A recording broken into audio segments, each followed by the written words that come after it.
नमस्कार साथियों, आपका स्वागत है आपके अपने channel quick study with SK में। संस्कृत पेडागोजी से संबंधित ये आपका लास्ट वीडियो है। पिछले 5 वीडियो हम लोग कवर कर चुके हैं, जिसमें कि अति महत्वपूर्ण पॉइंटों को हमने शामिल किया था। आज उसी के आगे यह लास्ट वीडियो है। तो यदि अभी तक हमारा चैनल सब्सक्राइब नहीं किया है साथियों, तो आप सभी लोग हमारे चैनल को लाइक कर दें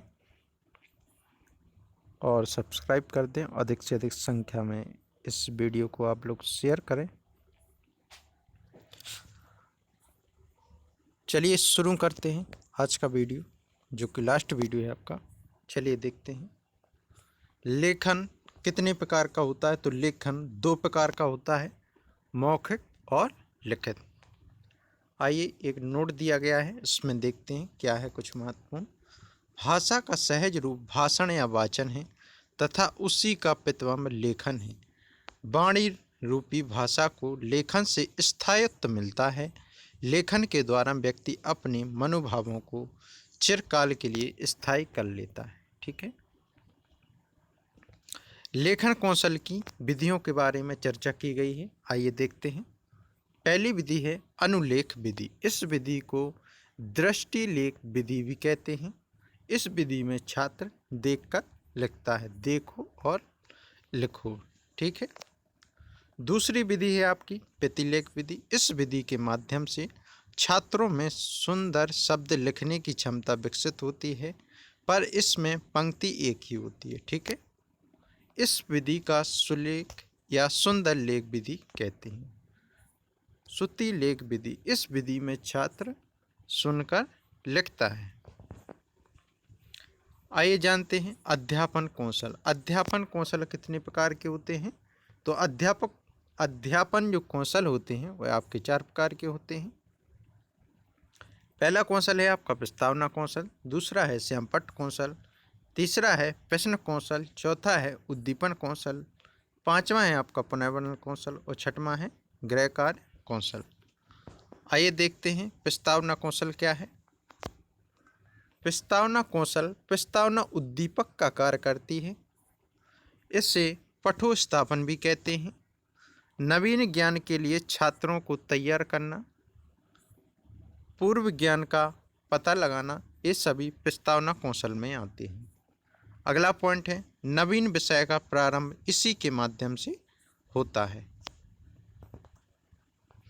अगला पॉइंट देखिए, यह कौशल ज्ञात से अज्ञात की ओर पर आधारित होता है। अगला देखिए श्यामपट्ट कौशल। श्यामपट्ट कौशल में क्या है, आइए देखते हैं। शिक्षक का घनिष्ठ मित्र होता है श्यामपट्ट। विद्यालय का जो हृदय है पुस्तकालय को कहा गया है। सभी साधनों में सर्वश्रेष्ठ साधन क्या है, श्यामपट्ट। शिक्षक का दाहिनी हाथ है श्यामपट्ट। कक्षा में पहली शर्त है श्यामपट्ट। तो आप लोग देख सकते हैं कि श्यामपट्ट का कितना महत्वपूर्ण स्थान है एक शिक्षक के लिए। ठीक है, विशेषता देखिए, लिखा हुआ शब्द स्पष्ट और सुंदर हो, पदों और पंक्तियों के मध्य विराम हो, वर्ण तथा अंक दूर से भी दिखें, विशिष्ट शब्दों पर रंगीन चौक का प्रयोग किया जाए, लिखते समय चौक की आवाज़ नहीं आनी चाहिए। ठीक है, आइए अब देखते हैं प्रश्न कौशल के बारे में, जानते हैं क्या है प्रश्न कौशल। इसका मुख्य उद्देश्य छात्रों की अभिव्यक्ति कौशल का विकास करना। प्रश्नों की विशेषता क्या होनी चाहिए, शुद्ध होने चाहिए, स्पष्ट होने चाहिए, सरल होने चाहिए, रोचक होने चाहिए और विशिष्टता होनी चाहिए। ठीक है, अगला कौशल देखते हैं उद्दीपन कौशल। उद्दीपन परिवर्तन कौशल क्या है, इसका दूसरा नाम है प्रेरक वैविध्य कौशल है। ठीक है, इस कौशल का मुख्य उद्देश्य छात्रों में जिज्ञासा व अभिप्रेरणा उत्पन्न करना है। इस कौशल के माध्यम से स्वाध्याय की आदत का विकास होता है। अगला कौशल है आपका पुनर्वर्णन कौशल। 2 प्रकार का होता है, एक तो होता है आपका सकारात्मक और दूसरा होता है नकारात्मक। यह शाब्दिक व अशाब्दिक भी होता है। पुनर्वर्णन का मुख्य उद्देश्य प्राप्त ज्ञान को स्थायी दृढ़ीकरण करना है। ठीक है, अगला कौशल है आपका गृह कार्य कौशल। इसका मुख्य उद्देश्य क्या है, छात्रों में तत्परता का विकास करना। अब देखते हैं अनुवाद शिक्षण क्या है। अनुवाद शिक्षण, अनुवाद शिक्षण होता है आपका 3 प्रकार का।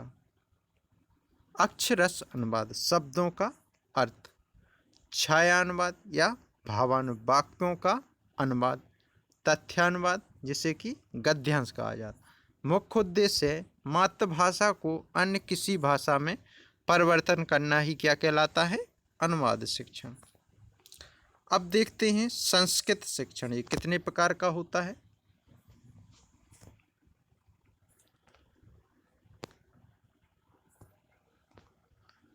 संस्कृत शिक्षण आपका होता है 6 प्रकार के होते हैं संस्कृत शिक्षण, जिसमें पहला है आपका ज्ञानात्मक, दूसरा है अवबोधात्मक, अर्थग्रहणात्मक, ठीक है, अर्थ ग्रहण करते हैं इसमें, अभिव्यक्त्यात्मक, अभिवृत्त्यात्मक, अभिरुचियात्मक और मनोविनोदात्मक, ठीक है। इस तरह से आपके 6 हो गए हैं। संस्कृत भाषा के शिक्षण के सिद्धांत, पहला है निश्चित उद्देश्यों का सिद्धांत। इसके अंतर्गत बालक के सामने कोई ना कोई लक्ष्य होना चाहिए, ठीक है, एक उद्देश्य होना चाहिए। अगला है आपका नियोजन का सिद्धांत। इसके अंतर्गत पाठ विषय वस्तु की दैनिक योजना तैयार करना। अगला देखिए विषय वस्तु विश्लेषण करने का सिद्धांत। इस सिद्धांत के अंतर्गत विषय वस्तु को छोटे छोटे अंगों में बांटकर प्रत्येक बिंदु को स्पष्ट करना, ठीक है। अगला देखिए आपका है पूर्व ज्ञान आधारित सिद्धांत। नवीन ज्ञान को स्थायी करने के लिए यह एक सिद्धांत काम में लाया जाता है, ठीक है। अगला देखिए आपका है सह संबंध का सिद्धांत। विषय वस्तु को दूसरी विषय वस्तु के साथ जोड़कर पढ़ाना ही क्या कहलाता है, आपका सह संबंध का सिद्धांत। छठवां है आपका लचीला सिद्धांत। आवश्यकता अनुसार विषय वस्तु में परिवर्तन करना ही क्या कहलाता है, लचीला सिद्धांत। अगला पॉइंट देखिए बाल केंद्रित शिक्षा का सिद्धांत। शिक्षण तभी प्रभावी हो सकता है जब वह शिक्षण छात्र के स्तर के अनुसार हो। अगला देखिए प्रजातांत्रिक सिद्धांत। विद्यार्थियों में स्वतंत्र अभिव्यक्ति, आत्मविश्वास का विकास, आत्मसम्मान गुणों का विकास इसी सिद्धांत के माध्यम से होता है, ठीक है।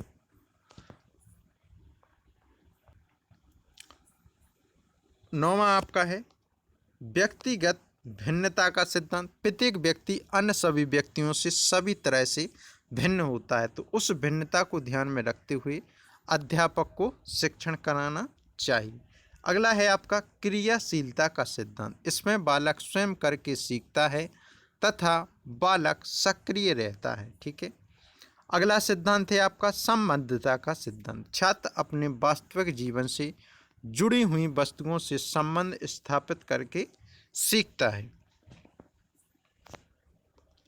अगला पॉइंट है आपका अभ्यास एवं पुनरावृत्ति का सिद्धांत।